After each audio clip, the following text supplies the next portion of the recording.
আপু পরীক্ষার আগে তো সবাই লেখাপড়া করে সেজন্য তো সবাই ছুটি নেয় তার জব থেকে। জি আপনি ছুটি নেন না?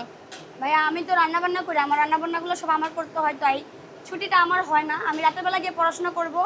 তো এই বেচা কিনা শেষ করে 11টা 12টার দিকে গিয়ে পড়াশোনা করব, তারপর সকালবেলা গিয়ে এক্সাম থাকে আমার।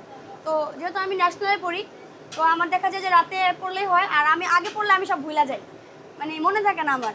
তো দেখা যাবে পরীক্ষা হলে গিয়ে আমার লিখতে হবে হাঁসের মাংস এত টাকা প্লেট, এরকম লিখতে হবে। তো এগুলো আমি এই জন্য আগে পড়ে রাখবো না, রাতের বেলা পড়বো, সকালবেলা গিয়ে পরীক্ষা দেবো, এটাই হচ্ছে আমার ইচ্ছা। আপু এত কম পড়াশোনা করলে কি পাশ করা যায়?